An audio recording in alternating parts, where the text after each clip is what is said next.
Hello, hello. Just did the whole intro on mute. That's cool. Welcome to Waaaay Offsides. It is Thursday, February 20th, 2025. I'd like to welcome y'all to the most unhinged BAM sports show going. That's what I am, an unhinged BAM. You can see below. This is your source for ridiculous old man stories, all things Bama, unhinged opinions. You name it. There's no wrong answer. There's no wrong opinion. Everybody's just right about everything here. So anyway, as you can see, I am currently flying solo. If that's the case for the rest of the show, my apologies to the listening audience that tuned in to see Waaaay Offsides. What's up, J Rail? Thanks for tuning in. Those of you that tuned in to see Waaaay Offsides might be disappointed to only get me. Don't know where Chris is. Cotton is going to be back next week, we hope. He had some family tragedy last week, and so he's dealing with that. And then Bill is in parts unknown, dealing with a little bit of drama as well. So it's just me. So I apologize to anybody out there that is going to be stuck looking at me for the next little bit. I doubt we're going to go an hour and a half tonight, just me running my mouth. Hopefully we get some folks in the chat that'll chime in. But our first order of business is to discuss what we saw this past week from the Alabama men's basketball team. Our last show we did last week, Bill and I and Tobias even joined us. We discussed the magnitude of the matchup versus Auburn, the 1 versus 2 from Coleman Coliseum. The hype of it. Now, Alabama did not win the game. Wasn't the result I was wanting, obviously, but I thought that game lived up to the billing. I mean, I know Bama never led. Auburn jumped out, quick 9-0 run. Won the game by 9, so maybe not by accident. There's my man in the house. All right, Tobias. What's going on? Just got on, man. Just got on. You timed it just right. I was literally just talking about the iBob last Saturday about how I thought the game lived up to the billing, even though Bama never led, even though Auburn jumped out early, 9-zip, and Bama played catch up the whole time. I thought it was a good basketball game for 1 versus 2. I thought ESPN butchered the time slot.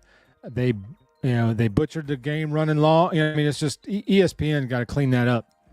But I thought the game lived up to the hype. We didn't win, but I thought it was a.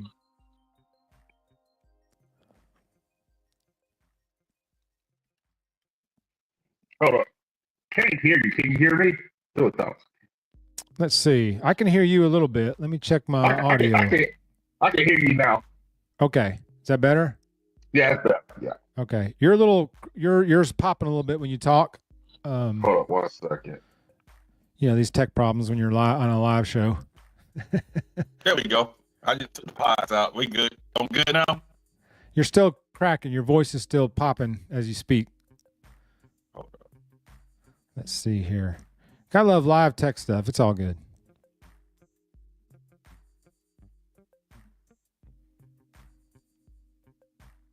All right. Yeah, if you can, here we go. I can see you now. All right. Oh, much better. Much better. Okay. Yeah. So yeah, we lost the game, but I thought we played pretty well. Auburn is number 1 for a reason. I mean, that's a good basketball team. So the fact we lost to them, there's no shame in that. Granted it sucks losing to Auburn and anything, but I mean, lose to the number 1 team. I mean, there's no shame in that. And I think Auburn is clearly the number 1 team. They can win any kind of game. They are. It was a good game, right? And these 3-hour games are pissing me off. I'm like, refs, no one bought a ticket to see you. Oh my God. But brutal. Just that Auburn game and this last game last night, Alabama has some deficiencies. Yeah. They're not physical. They're not a physical team. And their guards are small. Now, Phylon's like 6'3", 6'4", but he just like an 18, 19-year-old kid, so he doesn't have that man body yet. But I believe he has potential to be a pretty good point guard. I think he's a better point guard, the best point guard of the team, because he's I agree with athletic. that. He can hit the rim. He can hit the rack. I've been on Grant Nelson for 2 years, and I've always asked, what does he do well? He's not a great shooter on the outside. He doesn't really scare you in a post. And he could fall for a pump fake from us. They all do. Every one of those players. Stevenson, you pump once, they flying by you. No discipline. And that's part discipline. Here's the thing. Jared Stevenson, I think he has more to offer than standing in a corner shooting threes. Now, obviously, he's not a good three-point shooter. Obviously, he probably do something else. Big Cliff, I think he's a good defender, good rebounder, but how many minutes he got last? 15 minutes? And Mark Mitchell was killing everybody. That's the Duke transfer, right? Yeah, he's a big guy. Put that body on him, or better yet, double him and make somebody else beat you. But the defense is terrible. It's been terrible all season. But you can also turn the ball over at an alarming clip with a bad defense. You're asking for it. And let's be real. They are who they are. They're a good team. But with that combination of bad turnovers, with bad defense and turnovers, they'd be lucky to make it out the first weekend. That's the kiss of death in the big tournament is turnovers. Man, that will get you bumped out of there. Look at the 23 team, the Brandon Miller team. That team was San Diego State did not have better players on that team than Alabama did. But turnovers, bad days, and Brandon Miller having a slightly tweaked groin, and the whole thing fell apart. But the turnovers killed us that game. And Jeff, the thing is about that Brandon Miller team that's strikingly different than this team. I'm not even saying a player like Brandon Miller, who would have gone number one and Wembanyama wasn't in that draft. Any other draft, he's going one. Yeah. You don't have a guy on Alabama who could get you a bucket that can say, get out my way, I'm going to create a shot in the post or as a perimeter guy. It's all about dribbling, hunting for a switch, and kicking out for a three. Look at Auburn, right? If they slow down and bog down, they can dump that ball to Johni Broome. But they say the post up is the least efficient play. Mark Mitchell looked pretty damn efficient to me last night. Johni Broome looks pretty efficient. What happens is you also create a double team, which could get you open threes, a la Shaq, Akeem Olajuwon, even Dwight Howard and Orlando, just naming some names. But if your guards can't even create a bucket, Mark Sears, he had 35. But as a Bulls fan, it reminded me of Zach LaVine. A lot of empty calories. Very Prescottian. Yep. And I just think that when Nate Oates look at this team in the offseason, sometimes this team may not be a championship squad, just the way college basketball is. He has to say, I have to embrace size on the perimeter. Auburn has some big guards. They play Florida in a couple of days. They have a big-ass team. And Auburn, Missouri, Florida, they use their size. They're not saying, okay, my big guy is just a lob threat. We're going to dump it to him. We're going to let him work.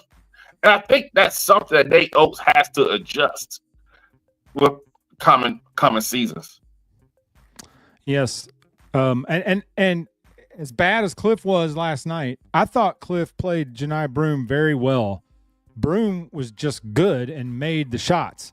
But Cliff forced him off his good shoulder and made Johni have to hit fadeaways, have to hit, fadeaway jumpers instead of just pounding up off the glass. It's just that Broome made them all. So I thought Cliff's strategy to guard him was very sound. It's just Broome just made the shots. If Broome goes 2 for 10 with those fadeaways, we're lauding Clifford on how he played Broome, but Broome's just good and made those shots. And so it looks like, man, we couldn't guard Broome, but we That's the best way to defend him. But he just made the shots. But Jeff, the key to that game was when Baker Mazzaro got that flagrant foul. You only got 1 point out of it. Yep. That ball game, Auburn was giving it to you, but that's it. A lot of times it's situational, and part of situational basketball is run a half court set. This team can't run a half court offense. A lot of times they can barely get the ball inbounds half the time. I've never seen a team struggle to inbound the ball like we do. Yep. And in the end, it's like just do that immediately. Throw it up high and let Cliff jump up there and grab it out of the air and then hand it off to somebody. But it's like we do that and then 2, 3, 4, and then we finally just chuck it in to Cliff, who's just 7 feet tall and grabs it out of the air, which is what you just do it immediately. Yeah. Because I think also I did like the fact he started Phylon last night. I liked it. Yeah. And I always thought Mark Sears was better off the ball. He's not a point guard. He can't make it happen. The dude's like 23 years old now. It ain't happening. Just the way it is. There's no knock on him. Right. I like that. But I do think that maybe he I think he knows. Ain't nothing he could do with the squad this year. This is what it is. And I think Wright still going down really hurts. Because I think he was that guy that could get you a bucket. And I think had that right too. He mentioned that too. Yeah. He said we'll fix all his problems next year if he's. Well, see, him and Youngblood the idea was to have the two shooters complement each other, But Youngblood's such a streaky shooter, man. I mean, he'll hit 35-footers, and then last night he couldn't hit the ocean. Or free throws. Now he's not a good free throw shooter. I mean, he should be better for being that good of a 3-point shooter. He should be a much better free throw shooter than he is. But here's the problem: Youngblood is a damn good shooter. What else he has to offer on offense? No, he can't guard anybody with any speed. Here's the thing: this Alabama team, and I'm going NBA here, reminds me of those Mike D'Antoni Rockets teams. He's the Rockets teams. And they asked Greg Popovich, how do you guys defended him so well? He said, hey, we just run him off the 3-point line. They're not taking a mid-range jumper, and Tim Duncan is waiting on them. Auburn Saturday, when Alabama played drop coverage, Campbell, Denver Jones, those guys took the jumper. They got buckets. And that got them the game. Sometimes I think Nate just has to say, hey, this squad is a different squad than last year. Maybe we just need to get buckets just to get these guys in a rhythm sometimes. This is not a great 3-point shooting team. This Alabama team is not a great 3-point shooting team either. And it's like, you can't, with every team, you can't be like Patrick Ewing in the lockout in 99 and say we spend make a lot of money, we spend a lot of money too. It can't be effort they going to go in one day. You may have to, it's like Nick Saban did. Like Milrose last season, hey, we got to just run this. We can't do a drop back offense. He ain't the type of quarterback for that. We got to run a different set than we did for Bryce Young. And like they did Tua and Jalen Hurts. There's no knock on any of those guys. Maybe that scheme can't fit this team this year. Maybe this team just needs to get buckets and see what happens. Because Stevenson, I think his confidence is shot. Darren Stevenson. Well, you can see the way he goes up so soft under the rim for putbacks, for shots. You're 6'11" under there. I'm like, rip the rim off. Like, you should be going up there with two hands and thunder dunking. Everything ain't even close. And if you remember that Auburn game when he missed that putback that he went up so soft, Nate met him about half court at that timeout. And you could read his lips. He said, why don't you dunk that ball? Yeah. And that's what we were all in the living room going, why don't you dunk the ball? Yeah. Why do you not dunk that ball? You're all by yourself. You're 7 feet tall. Yeah.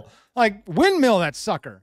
And, he was thinking he was going to get hit, so he went up anticipating a foul, and nobody touched him, and he missed it. And it's like, you can't you play anticipating a foul. You got to play ball. And the foul will come to you. Because they foul you. Because look at Auburn's bigs, by the way. They play big. Carwell is built like a tank. He's just there to rebound, defend, but he does his job well. Broom, look at him. They play big. And sometimes I think if Stevenson was able to play big, I think he's there because the young man is athletic. He could move. Yeah. Maybe just standing in the corner is not his game. He wasn't good at it last year. Everybody's not a 3-point shooter. And I just think that, and yes, they score a lot of points. But the problem is you should not be scoring 98 points in college basketball and lose by double digits. That's insanity. Yes. That's insane. Yep. But I think his confidence is shot defensively too. You know, he should be a lockdown post defender with his length. Yep. You know, I mean, Wembanyama weighs 150 pounds and he has 10 blocks a game because he knows how to use his length. Yep. I mean, you don't have to be a broom size to be an effective post defender. I mean, you just got to know how to use leverage and length. Yeah, and I think Big Cliff does a great job with that. Broom just had a great night. It happens. I mean, you had to give it to Broom there. Like I said, he guarded him the best. Broom just made the shots. Because as a defender, all you could do is make them work hard for it. That's all you get asked for. If he scores on you, you shake his hand and say, hey, great game. And I just think with this team, they got a lot of, I think everybody they play rest of the season is ranked also. Maybe, just maybe, not being a number 1 seed may be good for them. But the problem is those turnovers. Because I always look at my Tampa Bay Buccaneers had Jameis Winston. 3 coaches, you still turn the ball over. Home, away, whatever. Yeah, he threw 35 touchdowns and 5,000 yards. He threw 30 picks. Turnovers will kill you. It will because kill if you. he had at 15, we probably won 10, 11 games. Yeah. But it's like Alabama, the Auburn turnovers. You go down 9-0 against a veteran team who's physical, who get buckets. Missouri, folks may not know, they've always cared about basketball. They kept good teams. And Mark Mitchell was killing them. And I'm wondering why Nate Oates did not double this guy. He's killing you. Just double him. I love Nate, but sometimes during the game, I'm like scratching my head. Sometimes like Cheryl didn't play 1 minute against Auburn. We couldn't have used a big body and 5 more fouls in that game. Mm-hmm. No? Okay. I didn't understand it. It made no sense to me. Or if Grant Nelson ain't got it that night, put Cheryl in. Man, sit him down. It's okay. If Caleb DeBoer can take heat for not sitting the middle row, this guy should be taking heat for not sitting some of these guys who've been turning the ball over and struggling. Especially if you're supposedly 10 deep, try some of these other guys. Flip it. Flip let the second unit start it out. Flip it. I think you're absolutely right. Mark Sears needs to be playing off the ball. Of course, I say all this. You need to do this. You need to do that. Like I'm a basketball coach, but Sears just seems more comfortable and better when he's not dribbling. The ball gets to him when he's a point guard, and the offense stops because he dribbles around for 30 seconds, and then he has to put up a panic shot when he drives the lane against 2 7-footers, immediately blocked. We see that 5-6 times a game. Or he jumps in the air with no plan, and he's playing Russell Westbrook ball. You know, drive down there, jump in the air, not have a plan, turnover, ball going the other way. When he's not having the ball in his hand, when he's coming off screens, catching, shooting, of course, he's got to shoot it.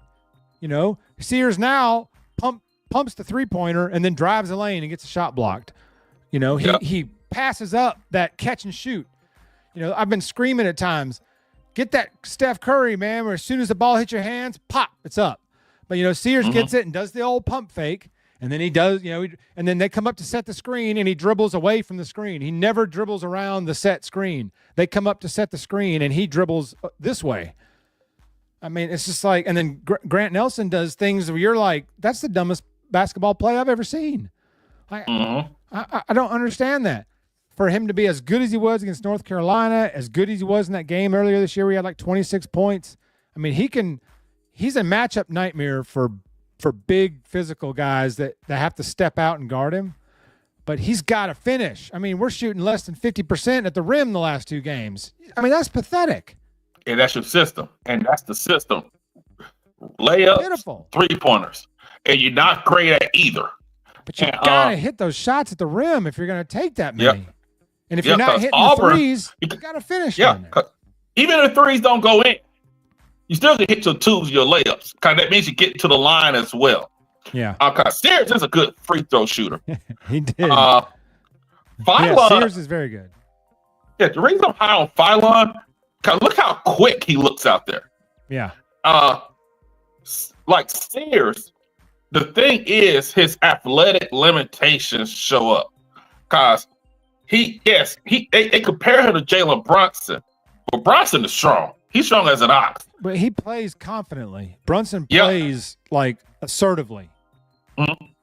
I don't see that from Sears this year. It's like he does doesn't. Confident shot. Cause when you pump fake, the confidence is gone. That bingo. I was just about to say, is his confidence shot too? Because he passes up so many shots where if he would just catch and shoot, just bang bang, they're right there. But he's not doing that. He's hesitating, and then it all goes sideways after that. Yeah, got a question. Do you think because he's the leader of the team, and if his confidence is shot, could that be translating It very to the well other guys? Yeah. Very well. Basketball is a different animal than football. There's 53 guys in there in football. Well, in college, there's 100 guys in that locker room. Basketball, man, there's 13 of you, and that's it. Mm-hmm. And there's really only 9, 10 of you that play. The rest are scout guys. So, I mean, you're in a tight-knit space, and things can bleed off. And, I noticed a play. I'm not going to lie. I turned off that Missouri game, and it was 12-0 last night. I said, I can't do this. I can't do this again. I take a lot of heat from my friends and whatnot because I bail out on games that we're losing a lot. And they're like, you're a true fan. You got to stick through highs and lows. And I'm like, I'm not going anywhere, but I cannot sit there and watch my team get their butt kicked. It wrecks me. So if we're getting our butt kicked, I remove myself from the equation. When it was 12-0, I said, all right, ain't doing it tonight. And that was it. That's 2 games in a row. That's incredible. 2 games in a row that you have a start like that. And you 9-0 to 12. That's 21-0. Yes, that's insanity. And this team is loaded with transfers and 3rd and 4-year players. It's not like this team is all freshmen and they're just they're just out there making kid mistakes. These are adult men. I mean, Mazzara is what, 30? Yeah. Hey, he could rent a car about the young driver fee now, I think. I mean, seriously. He's like 25. Like, get a job. Yes. But this whole JUCO can get eligibility years back and all that stuff. Now you're going to see all these 26-year-olds playing basketball and stuff. It's ridiculous. And then you got guys taunting, 18-year-old kids on the other team. He's probably a great unk too. Yes. Nice PFP, by the way, Will. That's amazing. Hey, Baker Mazzaro probably has a family at home. He probably lives in a house in Auburn. Seriously. Did he have to take PTO to play in the game? Yeah, go to all these road trips? Does he have to put in time off work? Does his boss have to okay his PTO request for road trips? I mean, I don't understand. He's the most unlikable player in college basketball, in my opinion. Yes. He reminds me of Freddie Mitchell. As all that he bark, does. And you get a little bit of bite here my and hands. there. You get a little bit of bite here and there, but his stupidness has got him thrown out of games, cost him the tournament game last year. I mean, whatever you say, he got thrown out 2 minutes into that game. That threw everything off for the team. Not saying that because he's such an elite player and scorer that messed him up, but losing a key rotation guy, then you have to your whole rotation for the game and your plans and all that is all thrown out of whack when you lose somebody 2 minutes in for something dumb like that. But yes, Will's right. He needs to stop flopping. He needs to quit with all the crowd stuff and the jersey popping stuff. He ain't Marshall Henderson. That's who he reminds me, acting like Marshall Henderson, but with about the third of the talent. So it's like just play. If Janai Broome ain't doing all that foolishness and that's the man, he does his flex, he does his fun. That's fine because he's doing it to the student. Bets are off when you taunt students. You can do now. He's not grabbing his crotch or doing anything, or anything derogatory like that. He's not doing anything inappropriate. But he's taunting the students. What you're supposed to do. You're supposed to flex on the student body because they're on you the whole game. And if you're that dude, as soon as you walk in the gym, them students are on you from the time you set foot in that gym. If you're that dude. Brandon Miller, Janai Broom, Jabari Smith. When you're the best player on that team, man, students give it to you. So I'm fine with Broom doing the flexing and the phone stuff to all the students. I'm totally fine with that. That's not disrespectful and all that. But this Mazzara kid's is getting into it with people in the crowd. Now, granted, the Bama crowd kind of instigated that, but he got in a fight with Grant Nelson last year, and then he got thrown out of that game this year. And then there's always something with this guy. And then he gets on Twitter and he's like, "Can you believe they teed me up for this?" And I'm like, "Hey, Draymond, like you can't act a fool and then do this when you get called for it." So if he would just shut up and play, like, yeah, that's true. That's true. This is a good point. He isn't from America, so he did live foreign for a while. Yeah, I can see that. Yeah, so I'll give him that. Good point, Will. I'll give him that. But he's just, he might be a great guy. He might be a good dude, a nice guy. So I'm not disparaging the person, but all that foolishness on the court, man. You got eyes on a big prize this year, and Auburn's got the team to do it. So they need to quit with all that foolishness. And if there's one guy doing all that stuff, it's gonna cause a problem at some point. So he's a good defender. Yes, he has size. He's long. He's hard matchup. Because they could win the title, but you got to be disciplined. And that's like with Alabama last night. They got screwed on a couple of flagrant fouls, by the way. I don't know how the flagrant on Diabate. What are you supposed to do? Hey, sir, just score the basket. Man, these referees are a joke. It wasn't Pat Adams, was it? Yeah, it was 2 more points because Alabama, they cut it to 6. So some of those bad calls they made, how they might have changed the game, and it might have made Missouri a little tighter. But at the same time, you can't spot a team 12 points at the beginning, on the road especially. You can't spot the number 1 team 9 points. Yep. And this is like, and every time we got close in that Auburn game, they didn't blink. They just kept playing. When we tied it at 65 and Sears came down and launched that 3, had he made that shot, I think we would have won that game. I think that with the crowd and the momentum, I think that would have really, or we would have been trading blows the rest of the way. But he bricked that and right back down the floor. Pettiford nails that 3 and put Auburn up 3, and you could just feel the momentum leave the building. You could just feel the air come right out of the sails of Alabama. Yeah. I felt it myself, and I was at home. Because it was hype when we were clawing back in that thing, and then we hit that shot to tie it. When Sears finally hit that 3 to tie it, man, I was like, bang, here we go. I was fired up, man. I was shoving my buddies in my buddy's house, watching it on his projector, and I was shoving them around the room because we're all fired up. And then defensive stop, down comes Sears, clank. And I was like, all right, lock it down. And Pettiford comes right down and just buries a 3 in Sears' face. And I said, son of a B. Hey, Jeff, even though Alabama, we lost the game, it is so good that you got these 2 teams being this passionate and going at each other in basketball season. And recruits are watching this, by the way. You could not be more true. Yep. It could not be more true. Oh, man. Like, I remember they showed a box score of the game a few years ago with Grant and Barbie were the coaches, and the final was like 47-39 or something like that. I said, my gosh. Was this a halftime score? And no, that's the final. I said, jeez. That Anthony Grant offense was something. Oh, man. I was wrong on Anthony Grant. I thought he would be a better coach than what he was. I was wrong. He was a good guy, man. A no-nonsense guy. I liked his no-nonsense approach. And I felt real bad for him that COVID year because Dayton had a squad that year. The season got canceled. I think they'd only lost 1 game or 2 games all year when that season got canceled. Yeah, it shows some coaches just maybe more suited for a certain level than others. Right. It's no knock. And Stephen Pearl got a lot of heat last week for saying Alabama doesn't hire Nate if Bruce Pearl isn't at Auburn. And that's very true. Because Bruce Pearl raised the bar in the state of Alabama and in the SEC in basketball for the state school, for Alabama's in-state schools. And so, Now, I don't think we went out and said we got to get Nate Oates because Auburn has Bruce Pearl. I think that Greg Byrne knew what he wanted and needed in the next coach because of, the talent and the way Bruce Pearl was doing things. And I think he said, like, okay, I need this kind of coach, offensive-minded coach. We got to score. We're never going to attract elite players if we're running a defense first, grind you up, win games, scoring 50 points.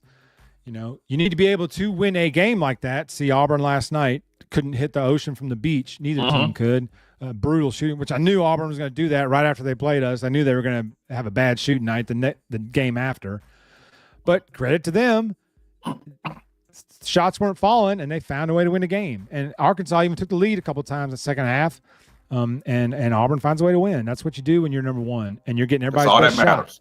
And your shots ain't falling, and you got to find a way to win. And Broome, 16 and 14 again, like Erwin Dudley with a little bit of skill, with a little bit of touch. This guy's a double machine. And I think he has a real shot at the next level. I really do. If he goes to the right team, he probably gonna be a reserve. But hey, you see what happens. But I think sometimes losses brings clarity because people overlook a lot of stuff when you're winning. And when I say stuff, even though we're winning, you're a hater. But it rears its ugly head when you lose. And it's like football, right? Like use the Kansas City Chiefs, for example. That offensive line was paper mache all year long. And they ran up on the wrong team on Super Bowl Sunday, who exploited, just like my Bucks did a couple years ago. But and look what happened. Yeah. No one was talking about their deficiency on the offensive line until they got ran off against the Eagles. Now it's, they got to fix this offensive line. They need more explosive players. But no one was saying that when they was winning. Just like Alabama. Not that many folks were talking about these turnovers and bad defense when they were winning. But when you lose, you get clarity. And I think it's too late in the season now. I think Nate just got to flip things. And I got a hot take.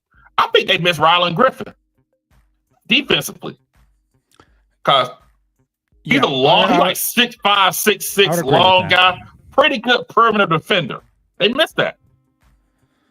Yeah, and he's not playing much at Kansas, or he's coming off the bench, not averaging, not doing much for Kansas. This is a interesting. This is fact because that lurch for Arkansas killed us. That game we played them. He had 0 points last night. When we played him, he had 30. Remember that when we played him? He hit threes and everything. Let's see. K-Spray, I do see that one. Did you have more that I missed? I only see one that says, "Good evening, guys, RTR." Sorry. Oh, see, come on. He was like 7 for 9 from 3 when we played him. 0 for 9 for get out of here.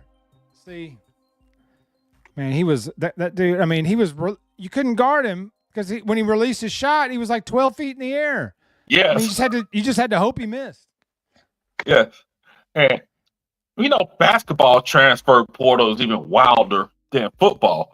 Yeah. So hopefully they'll have some bigger guards in the portal this year they can get their hands on. Because I think Wrights was like 6'5", I think, right? And, this is nuts. So, and I know Philon's 6'3", 6'4". That's good size for a point guard.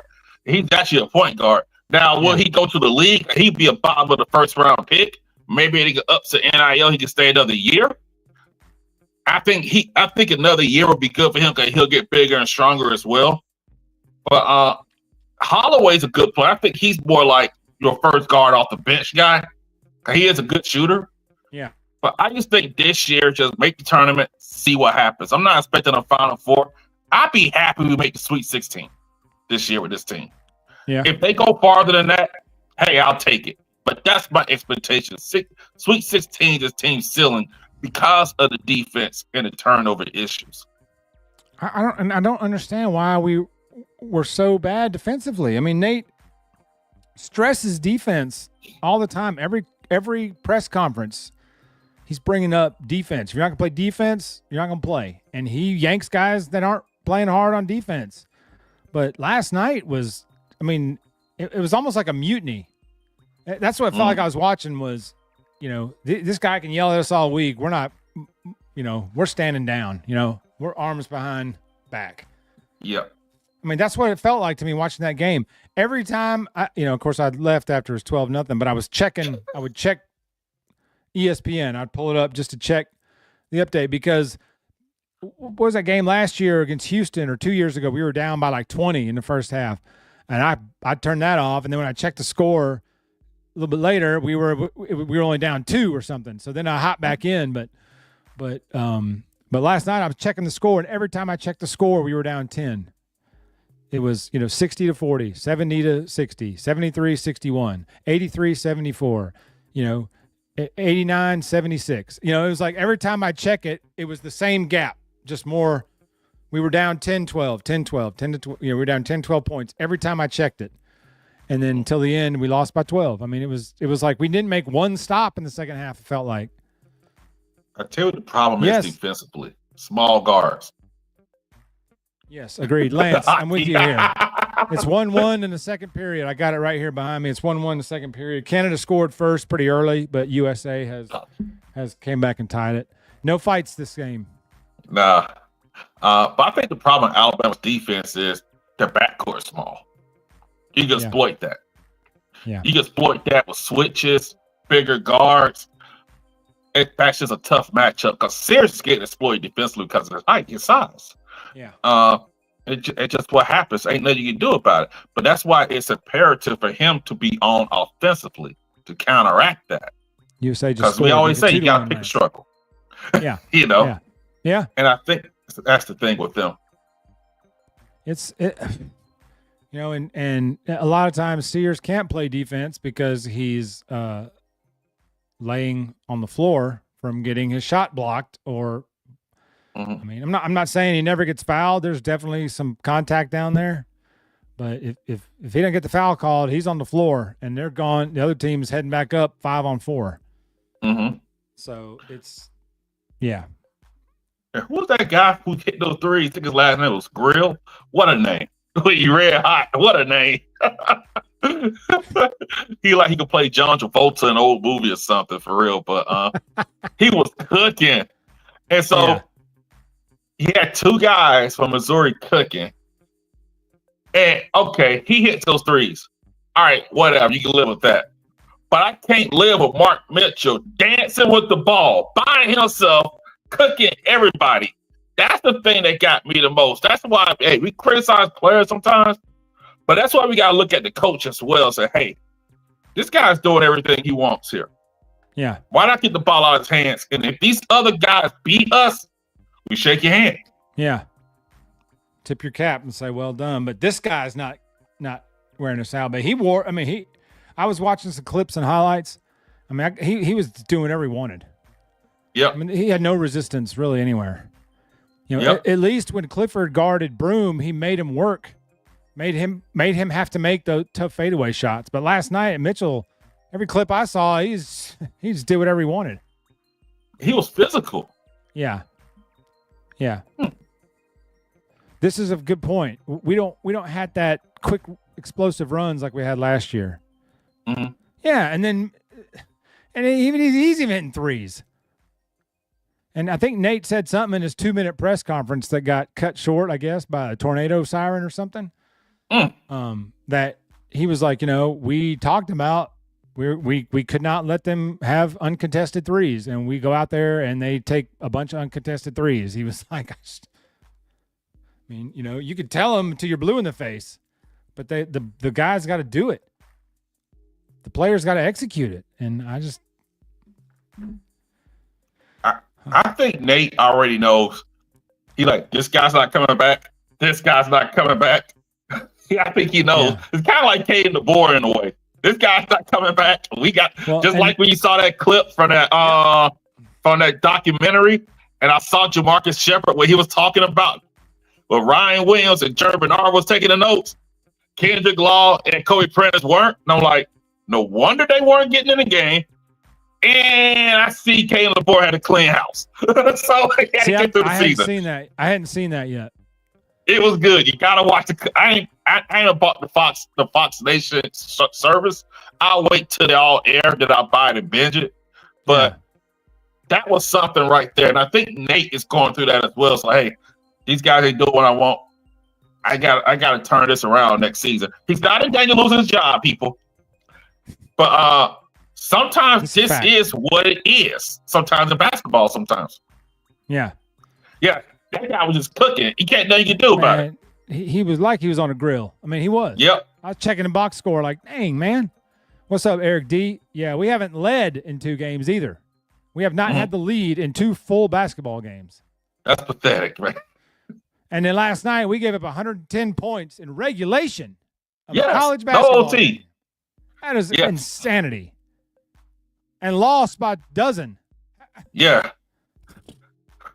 Nate knows cause I think this is his first bad defensive team also. Yeah. Because last year's was decent. We know the Brandon Miller's team was great defensively. This is his first bad defense. It's kind of like when you had that football team, the one year you miss on the quarterback, you just got to get through the season. Get it? That's what it is. Reminds me of year one of the Kalen DeBoer era. Yep. I'll leave that one alone because I'm not trying to get my mentions blown up again and called every name but the child of God. But don't dare say that Milroe played quarterback bad in a game or you'll be destroyed. You know what, Jeff? People are giving Mark Sears the same treatment as well. It's like, guys, no one's calling the young man out of his name. We just say he ain't playing well. You're right. The new format? I don't know about the new format there. I don't know. I couldn't stomach it. Just go east-west. Yeah, please. Please. Man, I got NBA All-Star games on VHS tapes from the early 90s that I would record. Yeah. When the scores were like 180 to 175. And, like, that was fine. I don't want to see All-Star games guys playing defense. Let me see him go up and down the court throwing lobs, shooting 40-footers, doing double windmills on the fast breaks and stuff. Like, that's what All-Star games are for. Like, let them have fun. Yeah. But all that foolishness the other night was, that was silly. Yeah. See, where this new generation of All-Stars mess up at, it has to be do your stuff, but play hard this 4th quarter. Keep it close, play hard, and everybody goes home happy. Yes. The East-West was perfect. I mean, yes. I like I said, I can go back and pull out VHS tapes of All-Star games from the early 90s and late 80s. All-Star Saturday night from the late 80s. I got all those on VHS. Jordan's slam dunk wins. Of course, you can watch them on YouTube now, but I got them where I recorded them in my living room. Yeah. In my mom's VCR. Yeah. I agree. But yes, I don't know what Nate's deal is changing the lineup. He tried to last night, but he changed one player. I think Sears needs to come off the ball. I think the biggest move is either putting Sears in the second unit, but putting the ball in somebody else's hands to make decisions with the basketball in their hand. Because Auburn was moving the ball like butter. I mean, they were just bang, boom, boom, boom, which is what we used to do when our offense is cooking. That ball is moving. It rarely gets dribbled. There's sometimes I don't even get dribbled. It's boom, boom, boom, boom, boom. But now it's like Sears dribbled for 30 seconds and then panic, and wind up with Cliff shooting a 40-footer fade away. And it's like, that's not really the offense we like to draw up there. But you know what I think, Jeff? Sorry. I think Nate might need to tighten up the lineup. Yeah. Tighten up the rotation. And I think Diobate, you might have to put him 25, 30 minutes. Just play him. You might have to tighten this lineup up. And I think that's what the thing is. Sometimes you may have too many people. It was kind of like, I love my NBA references. You remember that Portland Trailblazer team who blew that double-digit lead against the Lakers in Game 7? The Scottie Pippen-led Blazers? Yeah. Maybe you should have gone with 8 sometimes. And I think that's what Nate needs to do. Maybe less is more. Yeah, maybe 8 guys. And play Diobate more minutes because that kid brings energy. And sometimes you may need that energy when you're going through a rut or a bad stretch. Yeah. And he's only 6'6", and he got more rebounds than the big guys combined last night. I think this too. If he's going to be negative 20, if Nelson's going to be negative 20 in these games, he needs to buy a ticket with the rest of us. He'll be playing in China next year. Yes. This is interesting because I don't feel like Holloway is a point guard answer. I think Phylon is the ball handler. Holloway is more of a off ball shooter. He can dribble, he can get in the lane. He's got those teardrops. But I almost think Holloway would be better off ball screen as well with Phylon running point. Mm-hmm. But then you got to have somebody run point when Phylon needs a blow. So I don't know what you do there. You may have to just grin and bear it for a few minutes, I think. But yeah, sometimes this ain't your year. And sometimes, because every Coach K team was not a Final Four team. Yeah. There was some years where there was Sweet 16 at the best, may go home in the second round. It just happens sometimes. This is something. I think you're right here, Will. I think Holloway was out of position last year and just kind of messed with his confidence. You see what happens when your confidence leaves you. You can see it a mile away. And there are plays in that game Saturday where Sears would make a bad play and he'd immediately would look at the bench to see if Nate was about to yank him or if somebody was going to be fussing at him. And that tells me you're playing in your fears. If every bad play you make, you're immediately looking at the bench to see how Nate's reacting or seeing if he turns and tells somebody to go to the scores table. Yeah. You can't Even play their that. passes are lazy. Yeah. Yeah. The cross-court passes, Yep. That's what I'm saying. Nelson makes some of the dumbest decisions sometimes in his in-game decision. I'm sometimes like, what did you see there?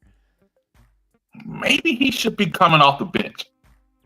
Maybe he should be that guy off the bench. Maybe he should just roll with Stevenson and Big Cliff, give Cheryl some more minutes. Mo's got to get more minutes, like you said. Mo that's needs the one. in there.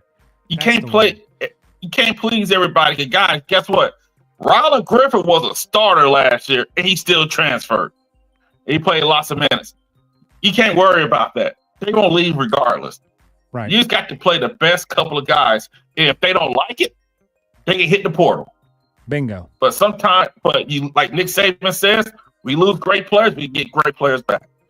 And I think sometimes you may have to just tighten things up. And I think that may be the case. And maybe Nate might need to lighten up a little bit. Who knows? Yeah. If he knows his team is shook by that, maybe he has to take a different approach. Everybody thinks cussing everybody out's the way.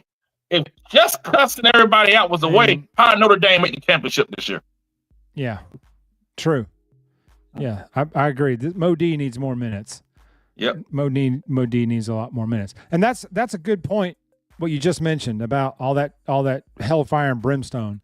And I would get so aggravated at Bama Nation during football season with the Nick Saban woulda done this. DeBoer needs to do like Nick Saban and go in the locker room and chew some ass. And I'm like, that's not him. That ain't what he do. I don't want him to do that. Be you.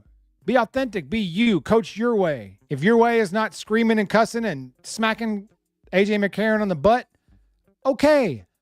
But I almost had to get off social media during football season because all the BAMs, man, were just like, Saban would have done this. Saban would have done that. With the whole Malachi Moore thing, when he had that meltdown at the end of the Vanderbilt game and kicked the football and threw his mouthpiece and all, Saban would have kicked him off the team. No, he wouldn't. I'm like, what? What are you talking about? And even if he would have, it doesn't matter. Saban retired. He quit. So it doesn't matter what he would have done. Let it go, people. Like, BAMs, and I'm an unhinged BAM at the top of the list. But I was irrational there. Like, quit with the Saban woulda stuff. Like, the dude ain't coming back. He's gone. Deal with it. And he left at the right time. He said, because the thing was, the cracks were shown when Bryce Young was a quarterback. Bryce was just able to cover everything up. He was that good. Speaking of masking deficiencies, like you said earlier. Yep. Winning and good plays. But that's why I'm glad he left, because I didn't want Saban to be Mac Brown or Bobby Bowden or Paterno. Stayed too long. And you saw what happened in North Carolina. Mac should have been retired after Texas. North Carolina fired him. So I just think Saban did the right thing. And people got to understand, this ain't 2014. One, you can't stack rosters no more. Quentin Williams would not have waited his turn. He was like a 3-star guy, I think. You think he would have Derrick been Henry's gone. going to wait 2 years before he becomes the running back one? Yes. If he's here Or, now. or better yet, what's his name? I forgot the linebacker, like number 19. I forgot his name. Ragland? Yes, that's him. Reggie? He waited his turn. Reuben Foster waited. You can't do that now. You cuss these guys out now. You got a spring portal and a portal after the regular season. Yeah. These guys are out. Or Okoronkwo. He could have waited one more year and been the guy. Nope, I got to play in South Carolina. I want to start. Gotta go now, now. Everything's now.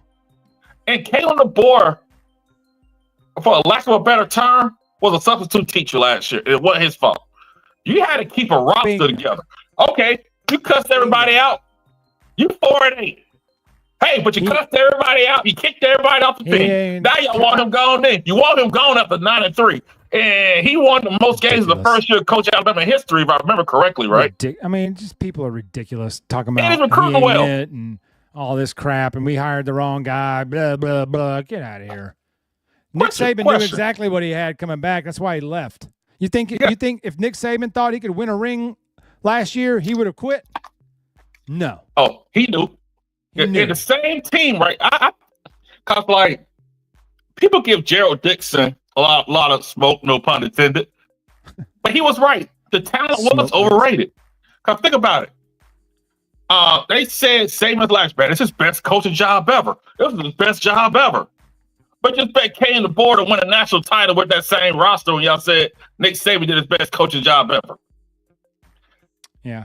He lost a lot of players from that team, but there was one that stayed, and that was the key position, for holding the team together in the transition, I believe, but also it hindered the growth of the program this year. We had to just get through the season. Whatever we get out of this, just get us out of here. Now, more people gone, more people in now. Now DeBoer's like, now we're going to do it my way. Yeah. Now this and you may still go 10-2 because of the schedule. Yes. And and I think people got your expectations. Me as a fan, I just want to be in the mix.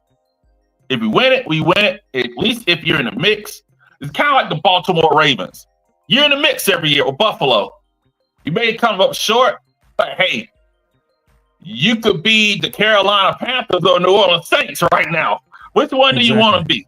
Exactly. And I think with him, because you're seeing it, I know people freaking out. They only got 2 commits right now. Guys, you don't want a full recruiting class in February. Man, the way these kids flip. Yeah. Yep. You don't want it. And I think in-state, I think people got to understand they had no relationships. They came in at like late February, all like the staff came together like in February. Hugh Freeze had those relationships already. Some of the kids that already committed to other schools didn't want to go to Alabama camp. How can you offer somebody that ain't going to come to camp? So they build their relationships. They got a top guy, Zion Gibson. Hopefully he sticks with it. They got a young man with Georgia offensive lineman. They got some other ends like the Kroll kid, the running back. And we'll see what happens with CD, the receiver. We'll see what happens. But here's the other thing. Some kids may not want to stay in the state. Right. Jameis Winston did not want to live in Alabama. He wanted to go somewhere else. Nothing you can do about that. Yeah. Yeah, agreed. Same thing with Jamarcus Russell. Mm-hmm. I mean, he was a bust in the NFL, but he was a decent college player, and he went to LSU. Some people just want to get out of the state, and that's fine. That's okay. It ain't for everybody. Saban guy. And you got to take who wants to come. Bingo. Because living out west, it got me something. One, I met so many people, like they had an Alabama alumni bar. The bar shut down. But there are people who say their kids went to Alabama. They never stepped foot. It was a cool football program. My ex-girlfriend, her kid wanted to go to Alabama because she thought the football program, the sports teams are cool. And you got kids from the West Coast who want to play in the SEC. They want to play the best. That's why they coming. And Nick Saban, he had a lot of out-of-state kids. Some of his best players from Jersey, California, overseas. Nowadays, and plus, we're in a society now where people are mobile. People are moving all the time. And it doesn't even matter in the NIL era if you're a fan. Ty Haywood was a lifelong Alabama fan till Michigan dropped that bag on him. Next thing you know, it's hail to the victors. Never you got to take who wants to be here. Never took a visit. Go Big Blue. Yep, that's what I'm saying. Never even been on campus. There's no idea what the facilities look like. I'm Michigan all the way. Go Big Blue. What? I don't even know the coach's name. Yeah, don't care. But I like the way they're recruiting, and I like the fact that, see, what happens is, like Justice Terry, he just went to Texas because Texas spent the most money. I'm not knocking him for it, because everybody thought he was going to Georgia. He never mentioned Texas once. In all those whatevers, all those posts, everything was never mentioned Texas once. And then the check cleared, and he's like, go Longhorns. Burnt orange, baby. And I'm not knocking the young man, because Lance, the hockey game's 2-2. All right, continue. You take the money, right? But at Texas, you got to ask yourself, you have no relationship with this young man, and you throw a bag at him. What if he doesn't like things going? He's gone next year. Oh, he gone. Yeah. I know he may not be gone, but he's portaling. You can book it. They're all portaling every year. Yep. And that's where I think you pay the guys who want to come here, who already want to be here. Let's say, like, I use, like, what's his name? Michael Carroll, Jackson Lloyd, Dijon Lee, kids like that. Yeah. They want to be here. You pay the bag to them. I'd rather pay the guys who really want to be here than trying to pay to convince somebody to come here because they don't want to be here. Right. You know, and I think they've done a good, like Courtney Morgan, these guys this staff done a great job with that. Absolutely. And I think I want people to understand, this staff pretty much came together in February, and your OC and your offensive line coach left. And you still got a number 2 or 3 class in the country. You're not supposed to do that in year 1. And the silver lining of Charles Huff leaving, Coach Cap is a hell of a recruiter, offensive line recruiter. He is getting guys. Him and Courtney Morgan together, they are getting guys. And I think that's why no one ever asked for Charles Huff to come back, right? They said, hey, we come with Coach Cap. Look at this offensive line class. We'll roll with it. Yeah, Eric. Tobias come in here and cooks all night. Yes. I have a pretty good cook, by the way. My girlfriend loves it, but that's nice. But I just think people got to be patient here. And even with the portal, Alabama's not going to be like an Auburn or an A&M and the Ole Miss in the portal, because those 3 teams are kind of desperate and they had a lot of roster turnover. Alabama's roster was pretty much damn near full, and they just plug in holes. And, because if you accept a whole bunch of transfers all the time, that will affect high school recruiting. That will affect the young guys in your team. Okay, how long would Deuce Knight? How long is he going to stay at Auburn if Jackson Arnold stays at Auburn? Because I think this year Deuce is going to be cool because he's a freshman. Yeah. But next year, got to have a real battle. And I think that's something people got to look at. He's portaling. They're all portaling regardless of whether they play, whether they don't. Yes, completely agree with this case, Gray. Yes, he was made them all fat. He was terrible. My God, he was terrible. Jeez, on cripes was he terrible. Yeah, he was. Oh, jeez. Hey, Jeff, you know one thing, though? Caden Proctor takes a lot of heat. He improved big time this season compared to last season, and that's with the injury he battled all season. Sometimes he has some bad games, but hey, every offensive lineman has a bad night in the office. Yeah, look at some of these guys are having down a half. Yeah. Well, look at some of these guys are having a block. They're like 250 pounds firing off the edge like they're shot out of a cannon. There's some athletic edge rushers now, and that's why I think that you're going to see Proctor coming in about 340 next year or lighter. You can't. I don't think you can play in this DeBoer system from what I've seen and you can't. The tackles cannot be immobile. You've got to be able to get out. You've got to be able to win one-on-ones. The offense isn't a 380-pound lineman just bowl you over. I mean, you got to be athletic. You got to be able to get out and block those edges on by yourself. You can't always rely on help. So I think he's going to come in a bit lighter, a bit better shape. He's not going to be coming off an injury or any of the transfer Iowa stuff. I think this offseason is going to be a lot different for everybody, top to bottom, coaches, players, support staff. I think everything. Yes, K-Spray's right. Every team has a guy, a Tim Williams, Will Anderson. Now, Will was more than just a pass rusher, but like Tim Williams, just go in there and sack the quarterback on third down. Just go in there and sack the quarterback. And he had like 13 sacks that year because he was so fast you couldn't block him. Yep. You know? But he only weighed like 220 pounds and wasn't like Myles Garrett coming off the edge. You know, he was just so fast you couldn't block him. So I think whoever's going to play right tackle next year, because Elijah Pritchett he had to go. Yeah, because I gave Milroe a lot of smoke for holding on to the ball, not seeing it. But sometimes I felt sorry for him. Elijah Pritchett was a swinging gate. And I'm like, Nebraska, you paid this? Right. You know what's sad, though, is the game that Formby started, he was so bad. They put Pritchett back in, and the offense completely turned around. Like, we drove down and scored twice. Yeah. So, like, what happened? How did you regress that far to where you were the liability? You were the new Wilkin Formby by the end of the year. And Formby just may not have been ready. I don't think he was ready. I think they put him in a position to fail. Like, he wasn't ready. He wasn't good enough. And to his credit, he just kept grinding, and I think he's going to be in the mix next year, But it's hard to ask anybody that's not ready to go out there and play right tackle with a quarterback that has no pocket presence, small hands, and doesn't make good decisions with the football. Yeah, Jeff, can we be honest? Caden Proctor shouldn't have played his freshman year, but that's all they had.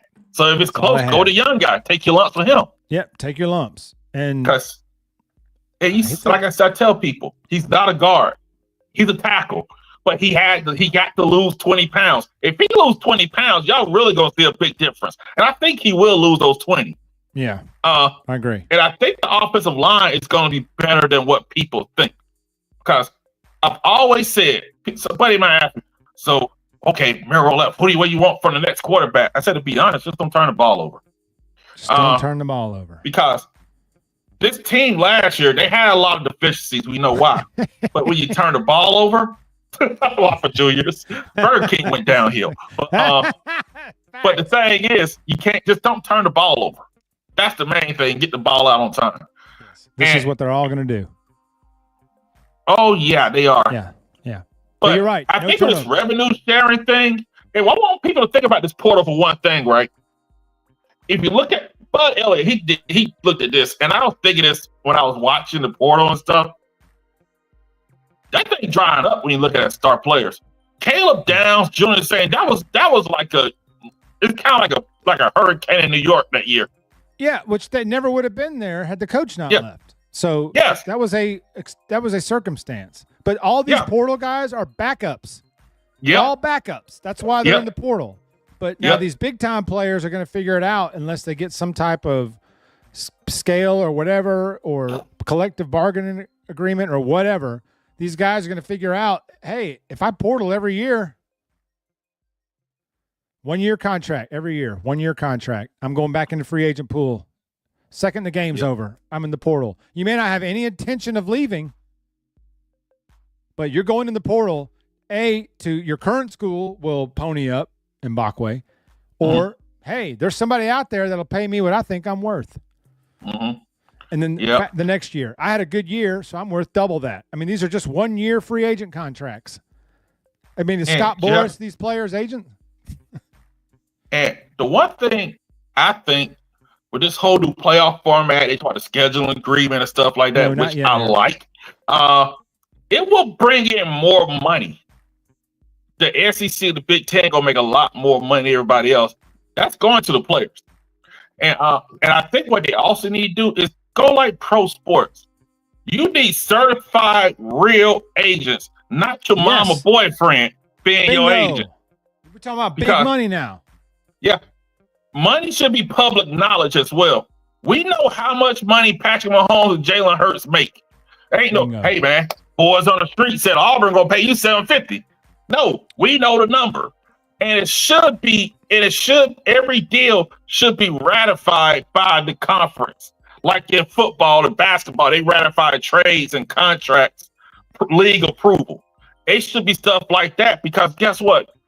It will also protect the kid and the family. Because that was a story from a kid from Florida a couple years ago. What those street agents signed over a percentage of his likeness. And that carries over into the pros. You have to do that because these people aren't trained agents. If you get a real agent, you could possibly get some real marketing opportunities, some financial literacy, some stuff to set you up because you may not hit the league. And one thing also, when these people transfer every year, how the hell they graduate? You know, I mean, there's a lot of things involved that you got to look at. If you have real agency, that may help you out as well and keep things a little bit more uniform and not so wild west. Like, because some of those agents may tell you need to stay where you at. You know, ask Isaiah Bond how that working out for him. Now, any receiver that left, I can't fault them because they, you know, I can go play with Quinn Ewers or Arch Manning or Jalen Milroe. Yeah. So it didn't work out for him because he put up worse numbers than he did last year with Jalen Milroe. But, you know, if you're step back, take off my Alabama Crimson glasses and say, I'm a receiver. And Saban just left, and I don't know who the coach is going to be. But now I have an offer to go play in Sark's offense with, you know, Quinn Ewers at quarterback, who I think is a little overrated, but he, you know, at the time he's coming off a good year. So as a receiver, you're like, hey man, if I can go play in Sark's offense, you know, let's go. Yeah. So, you know, that was just I almost don't fault him for that. You know, it doesn't mean I was rooting for him, but I almost don't fault him for taking the shot to play in Sark's offense before you go into the draft. Yeah. Yes, this is a fact. I tell you why this hasn't been the case for a long time. I tell you why he should have stayed. The long game. Yeah. He could have been milking 4th and 31 for the next 30 damn years. That's the reason. That's exactly it. Yep. You fool. Because you could have milked this sucker forever. You never had to buy nothing ever again in that town. Yep. Milroe doesn't buy anything. He threw the pass. Even though I thought it was going out of bounds. He threw the pass. He could milk this thing. Just like Jay Barker still milking 1992. You know. But that's what happens. That's what these kids don't get, the connections aspect of things as well. Yeah. Network. The network. Mm-hmm. Yeah. And man. Oh gosh. Those early 90s games. Not many people around like Jay Barker. Go back and watch that 92 Miami game. He was so bad. Like you wonder, where did they find this guy? Was he they pick him up in the parking lot before the game started? He was so brutal in that Miami game. There's no way we should have won that game like we did. But, you know, Derek Lassick running like he did and the defense being what it was. But Jay Barker was like 3 of 15 in that game with 2 picks. I mean, it's like it was terrible. I mean, it was so bad. Like so bad. Oh my gosh. Saban would have here's another Saban woulda coulda stuff. But, you know, that's all we had, really. But Gene Stallings was like, oh, we're good enough. We can win with this guy. We're fine. Yeah. And he was right. I mean, he was right. He knew the defense was going to be elite. He turned out better Eric, at the end of his career. Yes, Eric. She is. She's a third-year starter. She played at Georgia for 2 years and then transferred to Bama, and this is her third and final year at Bama. Her name's Sarah Ashley. She's actually up for a Conference Player of the Year. Pretty good. Can we get Caitlin DeBoer's daughter to transfer to Alabama? Man, she hit a piss missile the other night in that game, man. Son of a gun. Yeah, she smoked that shot, which I kind of thought she would when Kaylin took the job. But she still might yet. You never know. But, it was. I got a question for you. Yeah. What do you think of this whole proposed Big Ten SEC partnership expanding the playoff? When I read into it, I don't hate it. No, I don't hate it. I don't want expanded playoffs. I think if they're gonna, They need to get rid of automatic bids. That really screws up everything. These stupid automatic bids. But they're married to these automatic bids because of money and contracts and TV rights and all this stuff. So they're married to it for now. I don't know how much longer it's going to be, but automatic bids ruin it. This year, unfortunately, for the first year of the 12-team playoff, there were 4 teams that clearly didn't need to be in there. And so it would have been just as good with an 8-team playoff, I thought. The season wouldn't have drug out to the end of January. That's silly. But I'm not opposed to it. And whoever opposes it, they're going to say, we don't care. If the NCAA says, you can't do that, the SEC and Big Ten say, watch this. We're no longer a part of the NCAA. We're now a part of our own league. Yep. And here's the thing, right? It's coming. This is the reason I like it. One, you're going to have a Big Ten SEC scheduling agreement. I like that because the networks like that, Fox and ESPN, because they make more money. I'm not mad at automatic qualifiers because, hey, the Big Ten SEC are bringing home the bacon. They cook it. They buying the groceries and cooking the food. The ACC and the Big 12 are just waiting for their plate. They ain't cooked nothing about nothing. Yeah. The Big 12 ain't complaining because they really a one-bid league, we'll be honest with you. The ACC, that conference may die in 2031 because they of had money. 2 teams in that playoff. Yep. The ACC did. That alone it removes any credibility. The fact that ACC had 2 playoff teams. And it removes the committee also. That's, I think, a good thing. It removes the committee. It's like the NFL. You finish here, you're in the playoff. Bingo. Your record. And I like Thank see you. the other thing I like, it's not going to be based on I think the big thing with automatic qualifiers is that you're not judged on, okay, like Alabama plays FSU Wisconsin this year, right? They got on the phone and called them. What if FSU is vastly improved and they beat Alabama? Oh, you lost. You suck. We got to put this team in. If you see Georgia's non-conference schedule, it's pathetic. But Georgia won all their games, they're better. Or Indiana won all their games, they're better. But they ain't played the same non-conference schedule. Boise State That's got a something bye that week. I've always been on. We're playing a Mountain West schedule. Boise State got a bye week and a top Yeah. 4 seed for playing a Mountain West schedule. Come on. Yeah, I think the SMU and Boise State set off the SEC and Big Ten. I think the Big Ten is like, man, that could have been us. Should have been. You know?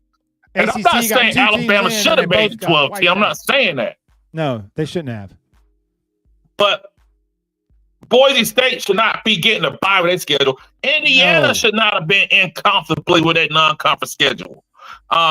Arizona State had a good year. They did beat Mississippi State. Mississippi State's terrible. But and anybody out there, Scottsdale's a fun place. Is all I got to say. But the thing is, the committee is out of this for the most part.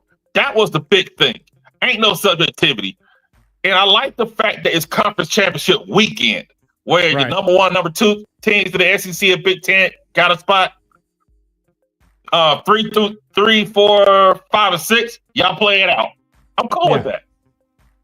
And I'm cool with that because, folks, the game has changed.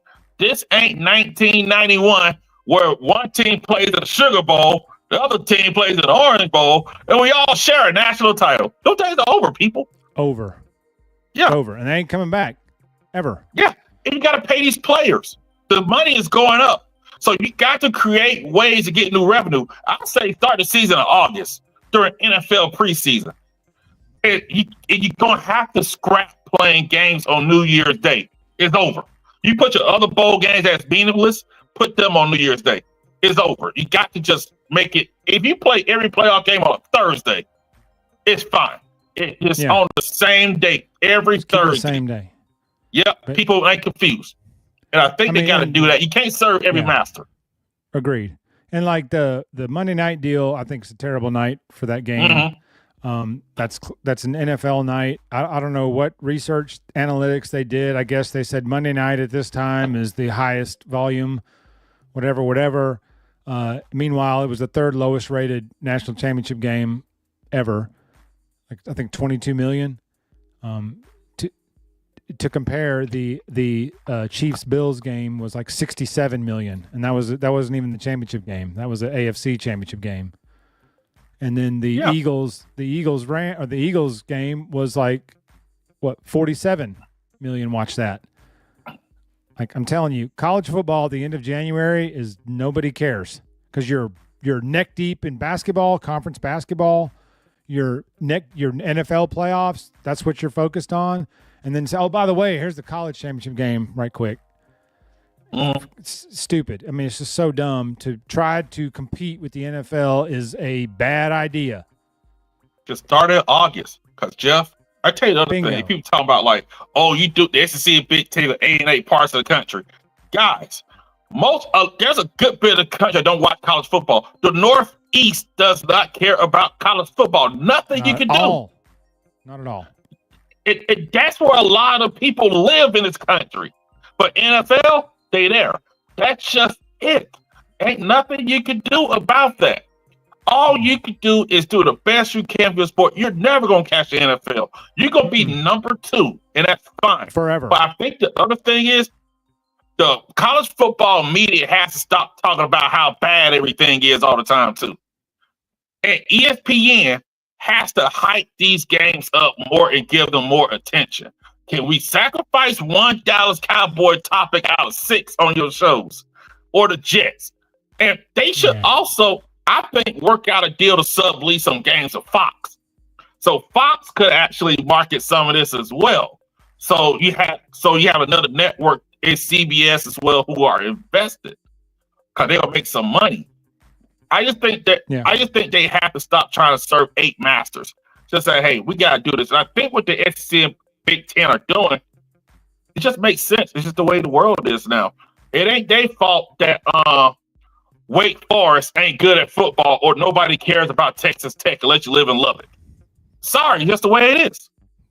I mean, you're just being real. That's just the truth.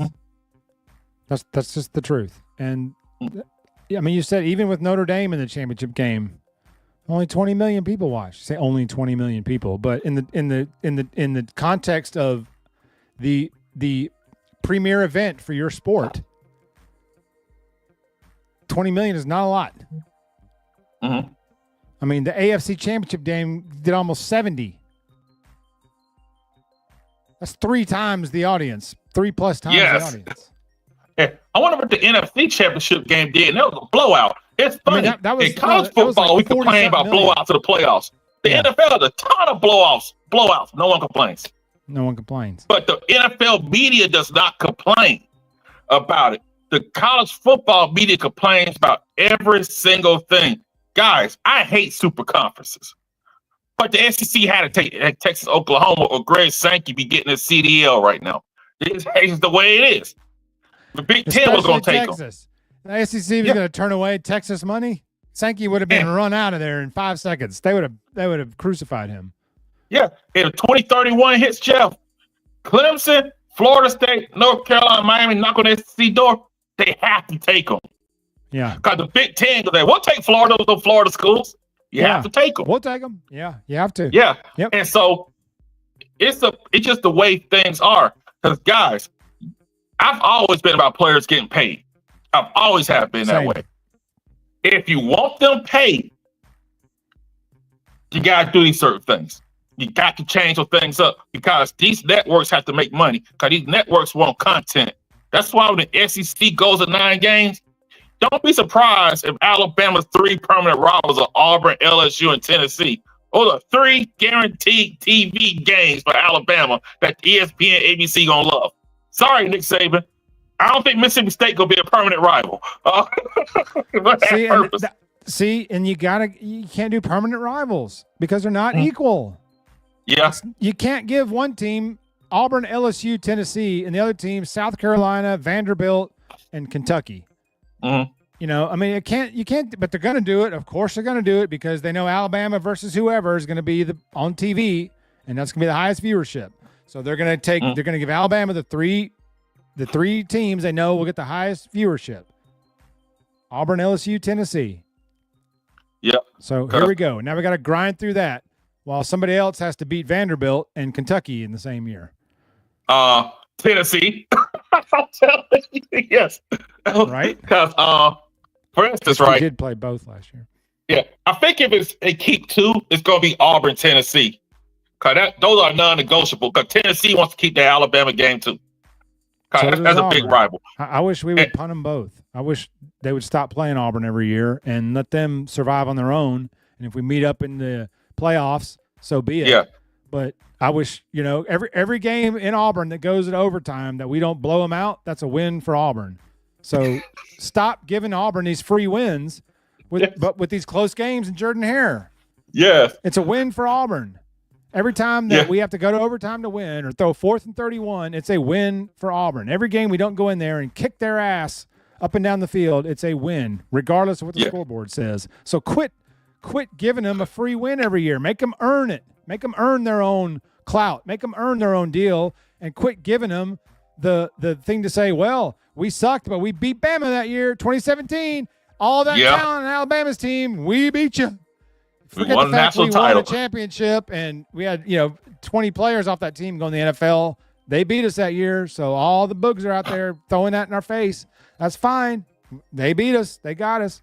But quit giving them the validation every year. Whether we win or lose the game, it's a loss for Alabama doing that because we don't gain anything by beating Auburn. That doesn't validate us in any way. That doesn't validate our program because we knocked off Auburn.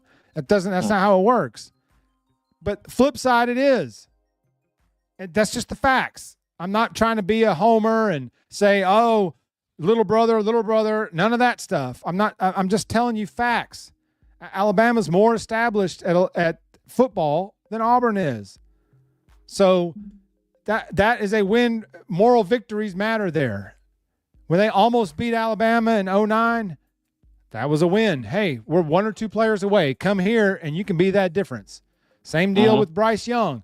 That was a great team. We scored 3 points. Hey, we're not that far off. Look at us. We were a losing record, but we took Bama to the wire. Same thing with 4th and 31. It's like we're giving them free wins. Like, quit playing them every year. Yeah. And let them create their own legacy that's not built off that Iron Bowl game. But they'll never do it because it's the greatest rivalry of all time. It's whatever. Oldest rivalry, greatest, it's just whatever. But yes, I'm not a fan of that. Cause here's my thing, right? I think one, how does Hugh Freeze keep recruiting receivers?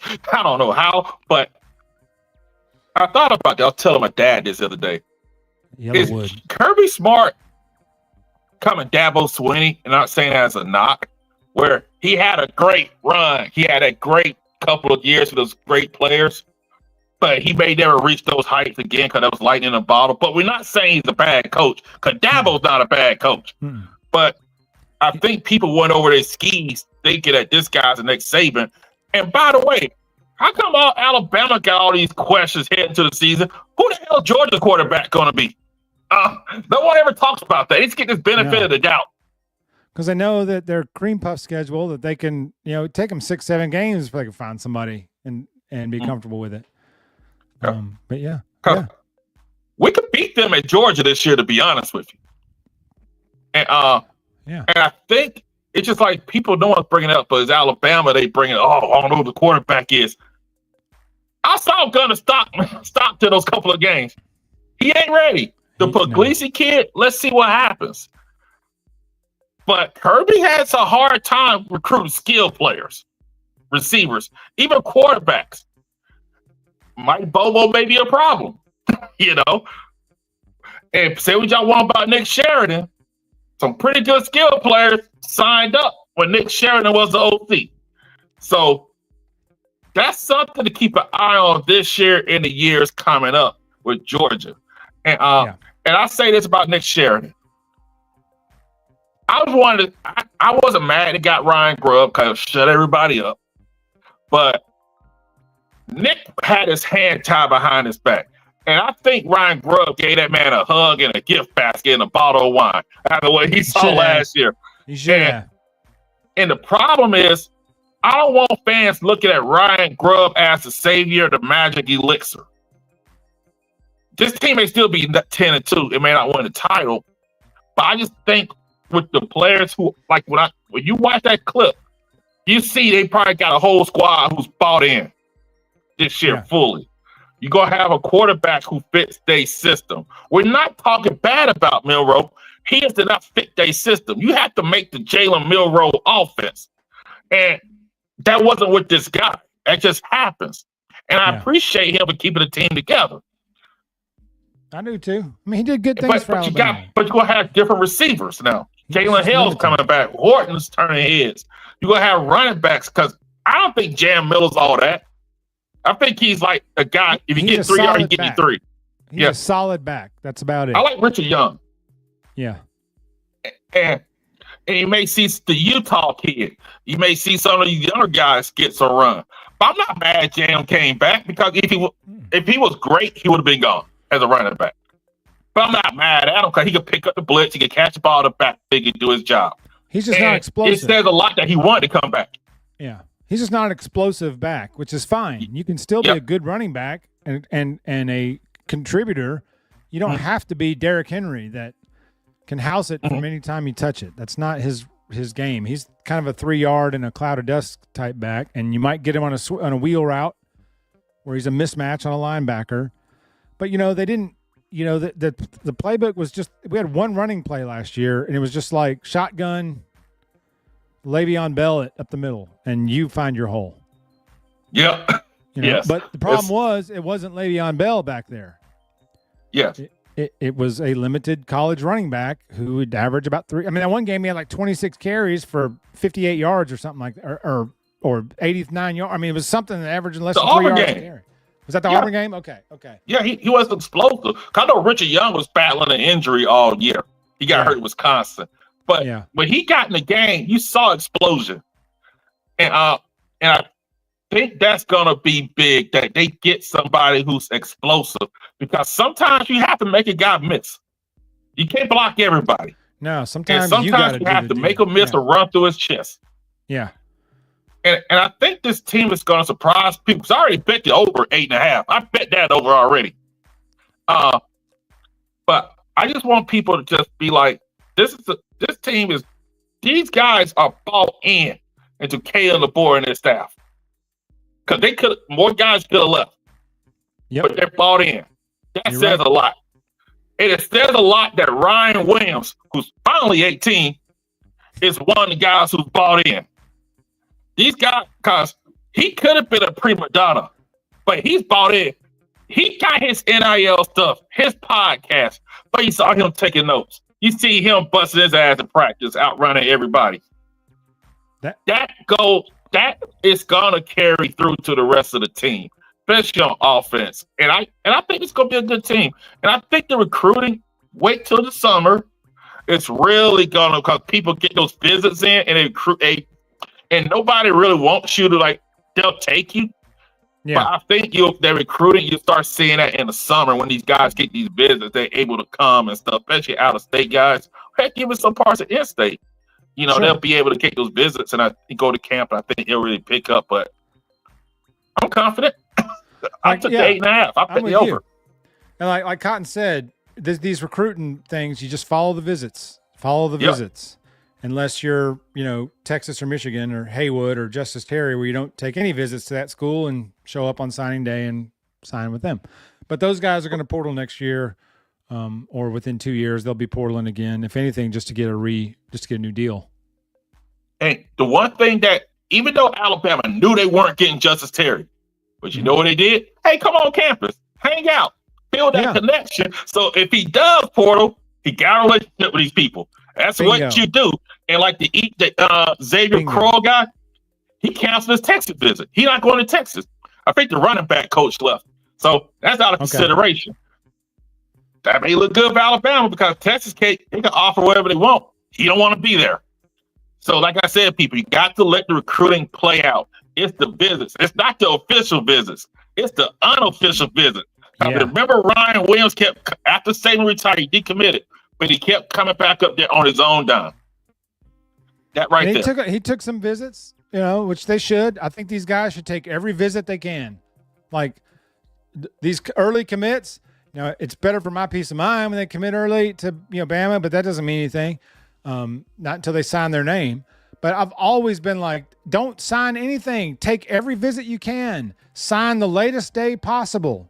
Like, take every visit. Go see every school you can. If you get 25 letters, go take 25 visits. Now, some of them official, make them unofficial. Take every visit you can. Like, enjoy the process.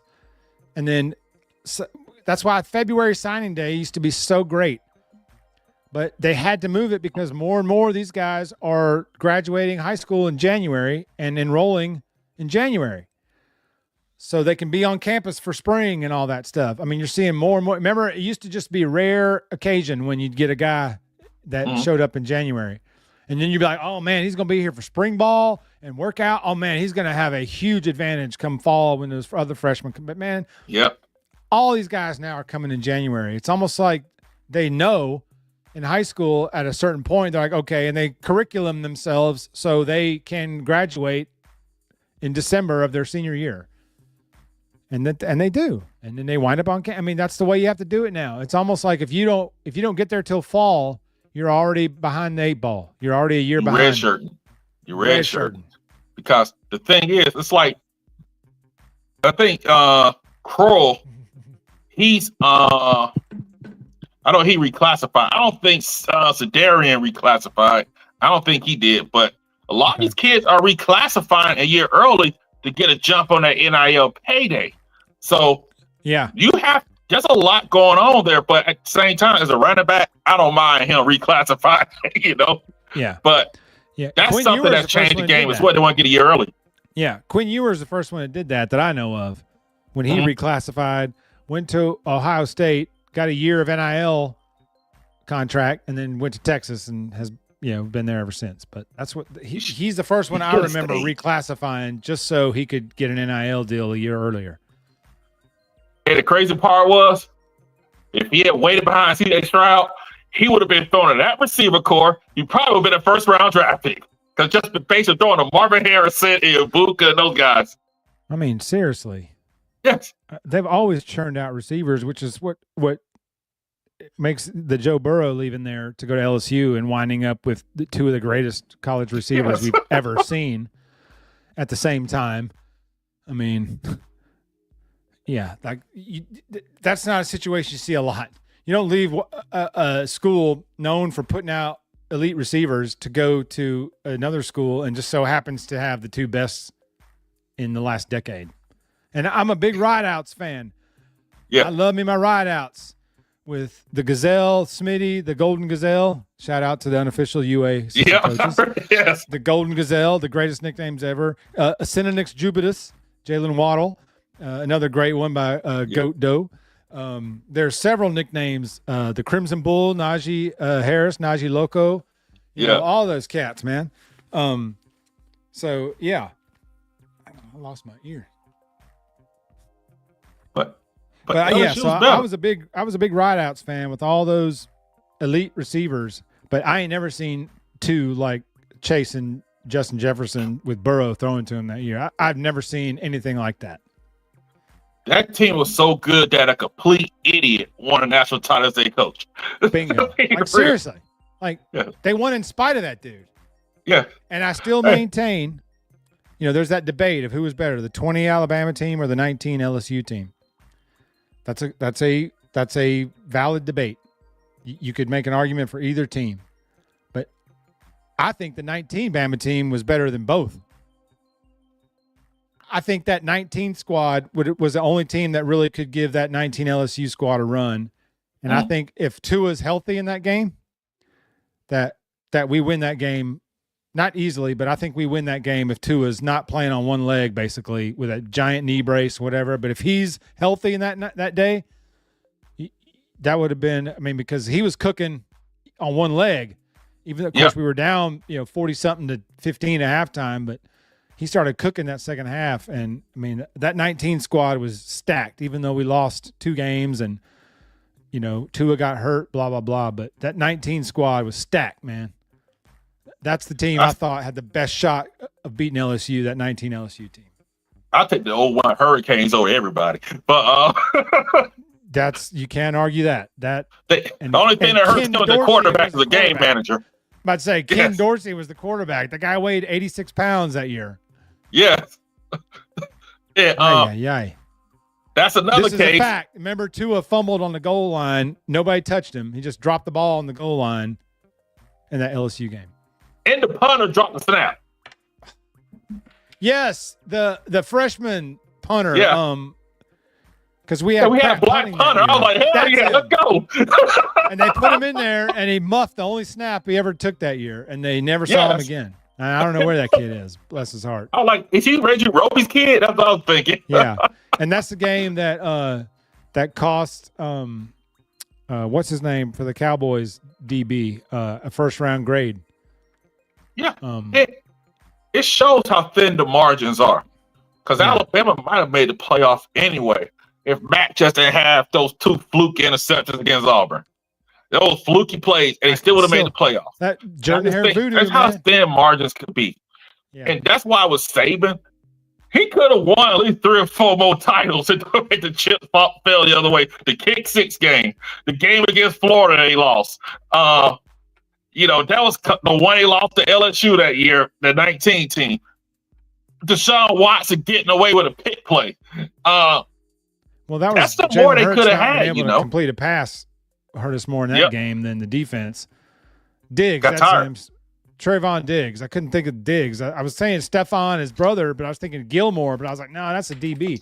But yes, Trayvon was the first round pick until that LSU game, I think, and then he tumbled out of the first round after that game. But like this, Jeff, we were happy he opted out of the bowl game that year. We were ready for him to go. He was getting cooked. He was getting cooked. Poor Clyde Edwards-Helaire just. Oh man, I'll never forget that. But anyway, so man, it's great discussion tonight, Tobias. Man, we could probably go another couple hours just talking stuff. Man, it's great. Hey, it's always good chopping it up. Which thanks for having me on. Good. Hey, all the way great out comments, from guys, in the chat. That you guys are entertaining us all. Get out, man. Yes, hey, we love the chat, man. Back this weekend against Kentucky. We are. All right, we're going 4-1 in these last 5. You heard it right here. We're going 4-1 in these last 5. Yep. But just want everybody to understand, this year may not be what y'all think it wanted to be for basketball, but we have the right guy at coach. Sometimes it just ain't your year. But at the same time, he still got a Final Four appearance at Alabama. And he's recruiting well. He's getting portal guys. Yes. And I think that just if he, because I still don't think this is a Sweet 16 team. I think that's a ceiling. But this man's done a good job here. If y'all remember, some of you young guys may not know this, there were a lot of years that Luke Olson in Arizona went home early. And Arizona was a powerhouse. He got a title. UConn. Duke went home early sometimes, first round. How many years did Roy Williams in Kansas leave in the first 2 weekends when they had teams that were 35-2 going into that tournament and we lose in the first weekend? You just want to be a good team that recruits well. Have they won more SEC titles against Kentucky since he's been there? It's up there. Let's see. We won the tournament and the league in 21 and 23. And he got here in 20. So we did not win it in 20, 22, or 24. So he's won it twice in his 5. This is his 5th year. Okay. So this team, he's built a team that's going to contend the SEC title every year. That's all you can ask for. Some years may just have a rough one, but we got the right guy, and I'm very confident in Nate. Even though I may yell at him sometimes, we got the right guy. I yell at all my coaches. I holler at all my coaches because I know more than all of them in every sport.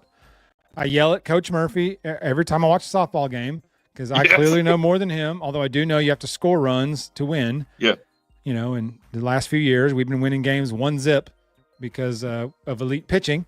But, I yell at Coach Murphy, watch softball games. I yell at Coach Curry watching the women's games sometimes. I yell at Nate Oates. I yelled at Kalen DeBoer a lot last year, even though it's, I was giving him a pass, but I was still hollering at him. Just because that's what I do. I don't bail on him. We do. I don't go on national radio and berate, disparage him. I just come on our little show and voice my complaints and whatnot. But, I fuss at all my coaches. I've been doing it since I've been a sports fan. You know, That's I really deep. fuss at my NFL coach a lot. Yeah. Imagine me being a Chicago Bulls fan fussing at the ownership. Like I said, I still want somebody to find some emails of Jerry Reinsdorf being a bigot. To get him out of there. Harass some women, Jerry. Do something. We got to sell the team.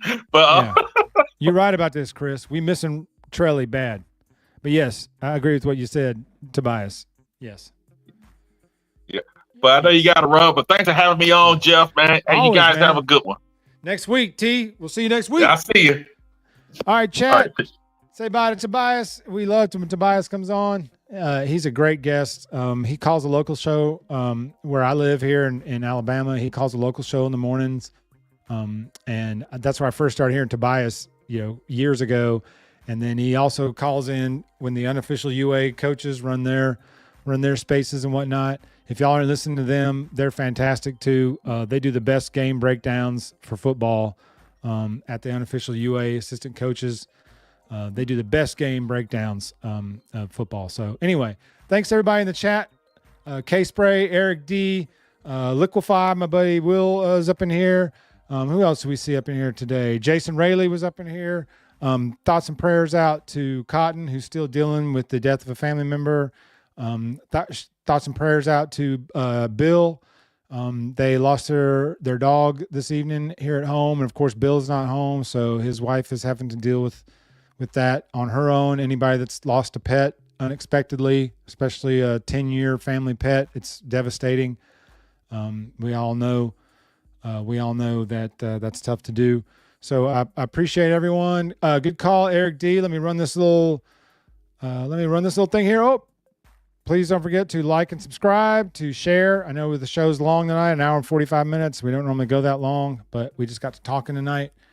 And anyway, so thanks everyone in the chat for joining us. Thanks everyone who might stumble across this on the interwebs and think, what is this guy sitting up here talking by himself for? Anyway, so we thank everyone. We thank everyone for tuning in every week. We're going to get the regular lineup back with Tobias in the mix. We love Tobias, man. He's a great contributor. He's drops knowledge. He's on point. Nothing he says seems off. So anyway, we looking forward to more Tobias in the show. And we're also going to get Cruz Oxenrader, the Twitter Gump legend, Cruz Oxenrader. We try to get him during football season, but his job is during football season mainly. So he's never available on our nights because of football games. But now the football season's over, we're going to get him on the show. He's already agreed. He's ready. He wants to come on the show and chop it up. So we're going to get him on the show too. So anyway, don't forget to like, subscribe, say your prayers, drink your milk, eat your vitamins, beat Auburn, beat LSU, beat Tennessee too. Horns down, roll tide, love everyone.